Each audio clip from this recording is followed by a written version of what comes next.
सर्वे छात्र छात्राणि नमस्कारम्। अद्य वयं संस्कृत पठिष्यामः। अद्य दिनाङ्कः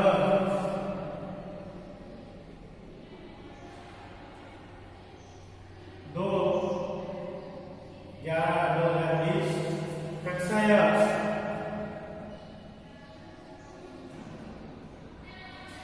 B.Ed द्वितीय वर्ष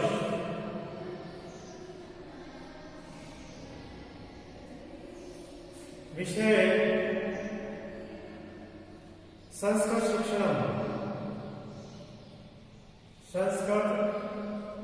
शिक्षण इकाई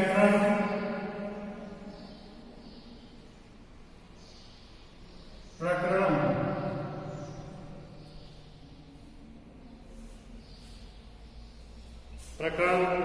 बताते हैं। कई बार ऐसा होता है कि संस्कृत शिक्षक अपनी पूरी तैयारी करता है शिक्षण करवाने के लिए, पाठ योजना बनाता है, शिक्षण सामग्री पूरी तैयारी करता है, कार्य योजना बनाता है और अपना जो प्रस्तुतिकरण है वो भी बहुत अच्छा लगता है। लेकिन कई बार ऐसा होता है कि इतनी सब तैयारी होने के बाद भी शिक्षार्थी उस शिक्षण में रुचि नहीं ले पाते हैं और ऐसे कई कारणों से संस्कृत शिक्षण में शिक्षार्थी रुचि नहीं लेते, क्योंकि संस्कृत एक ऐसा विषय है जो क्लिष्ट है, श्रेष्ठ है, संयोगात्मक भाषा बोल सकते हैं। इसमें हर कोई व्यक्ति इस भाषा को आसानी से समझ नहीं पाता, क्योंकि बहुत ही क्लिष्ट भाषा है। इसको समझने के लिए इसकी व्याकरण और उसको पढ़ना और अध्ययन करना जरूरी है, तभी वो संस्कृत भाषा को समझ पाता है। तो लेकिन इतने सब कुछ होने के बाद में भी संस्कृत शिक्षक संस्कृत की सभी तैयारियां करने के बाद भी शिक्षार्थी को संस्कृत समझ में नहीं आ पाती। ऐसे बहुत से कारण हैं जिससे एक शिक्षार्थी को संस्कृत एक आसान विषय नहीं लगता। एक जिस तरह से एक शिक्षार्थी गणित भाषा से या गणित विषय से भय खाता है या गणित विषय से दूर भागता है, वैसे ही संस्कृत भाषा से भी वो दूर भागता है। वो इसलिए क्योंकि संस्कृत भाषा उसको समझ में आसानी से नहीं आती। तो ऐसे आप कारणों को बताते हैं, ऐसे कारण कौन कौन से हैं। तो हमारा आज जो टॉपिक रहेगा कि संस्कृत शिक्षक के समक्ष कठिनाइयां। संस्कृत शिक्षक के समक्ष कठिनाइयां।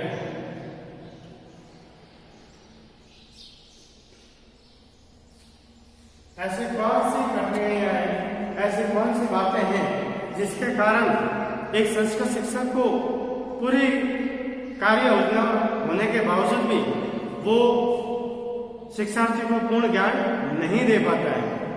जैसे एक बिंदु के हिसाब से लिखूंगा मैं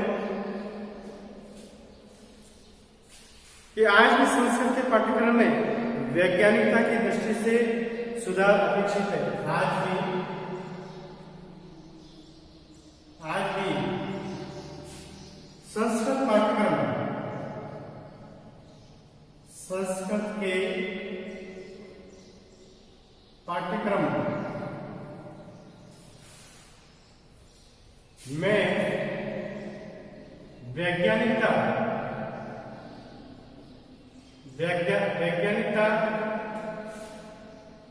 की दृष्टि से वैज्ञानिक की दृष्टि से सुधार अपेक्षित है।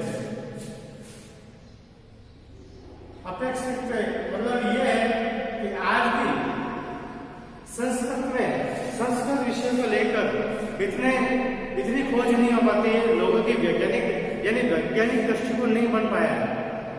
संस्कृत विषय को लगभग 10वीं तक पढ़ते हैं। 10वीं पढ़ने के बाद में सभी इंटरेस्ट नहीं लेते हैं, रुचि नहीं लेते हैं। और संस्कृत एक ऐसा विषय है जो शिक्षण में ही उपयोग में आता है।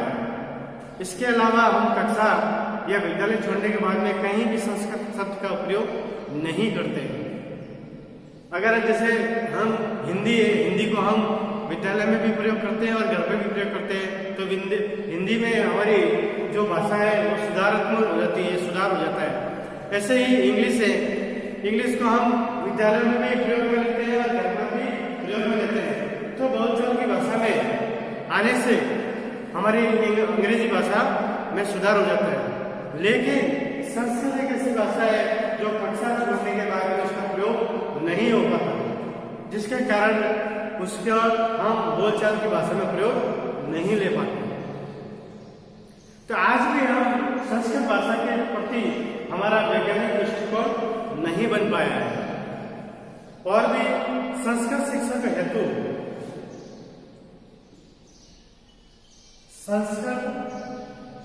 शिक्षा का हेतु परिचर्चा,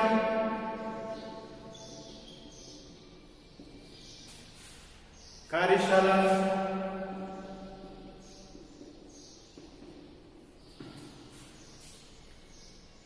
सेवाकालीन प्रशिक्षण,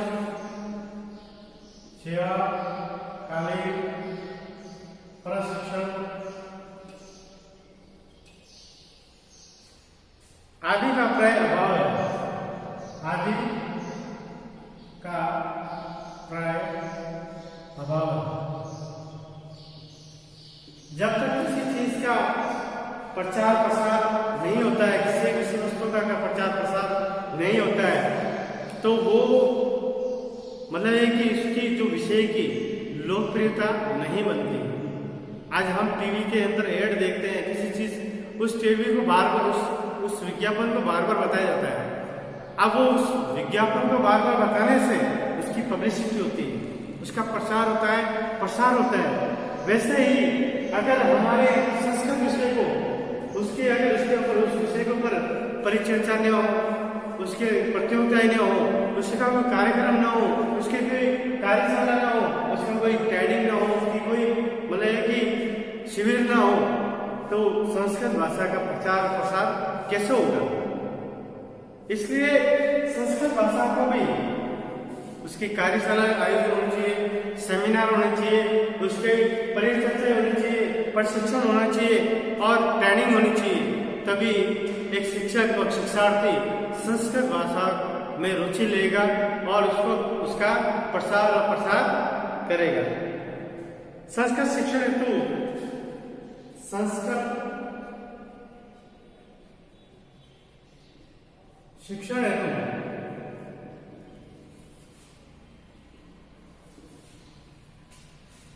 उपयुक्त वातावरण का अभाव,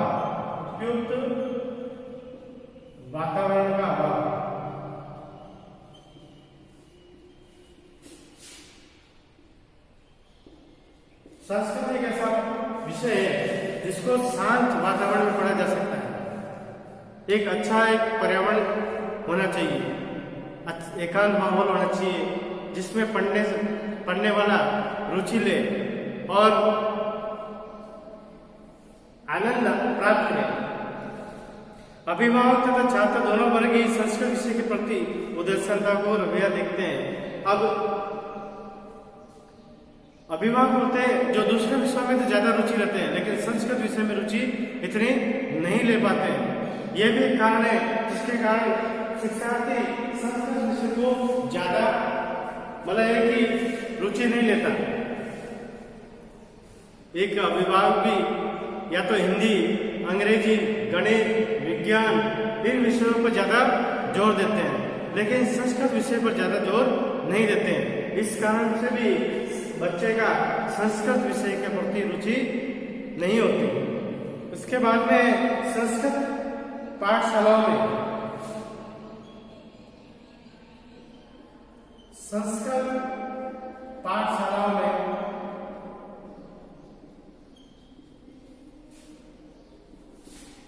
श्रव्य दृश्य सामग्री का अभाव।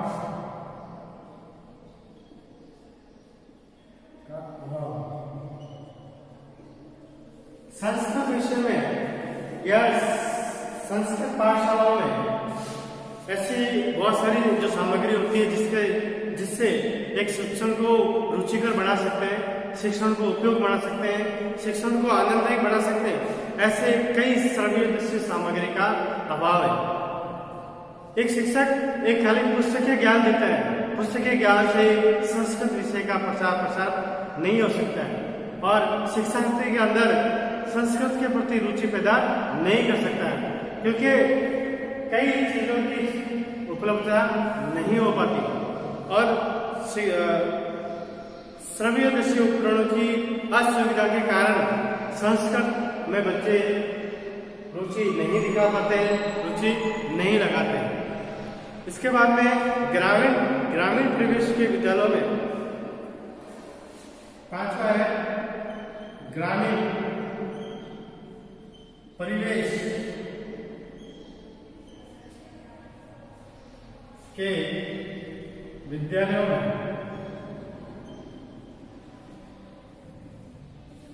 में पुस्तकों व पत्र पत्रिकाओं का अभाव।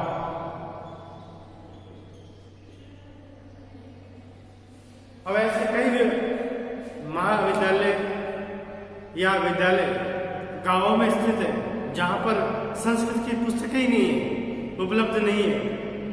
मैं भी विद्यालय में पढ़ाता था और संस्कृत डिपार्टमेंट पढ़ाया हुआ, लेकिन वहां विद्यालयों में बहुत से विद्यालयों में पुस्तकें है ही नहीं, संस्कृत की किताबें नहीं है। और जब संस्कृत की किताबें नहीं है, संस्कृत की पुस्तकें उपलब्ध नहीं है, तो बच्चे संस्कृत में कहाँ रुचि लेंगे। आज भी ऐसा कई विद्यालय है जहाँ पर बिना संस्कृत की किताब होने और परीक्षा दी जा रही है, तो इसका मतलब ये है कि सब अनैतिक काम हो रहा है। तो ये ऐसे कई कारण हैं जिन कारणों से संस्कृत शिक्षक के समक्ष कठिनाइयां उत्पन्न होती हैं, जिससे वो पढ़ाने में या उसको कार्य योजना बढ़ाने में दिक्कतें आती है। अगले वीडियो में हम अगला विषय लेके प्रस्तुत होंगे। आज के वीडियो में इतना ही, धन्यवाद। और कमेंट्स बॉक्स में जाकर अपनी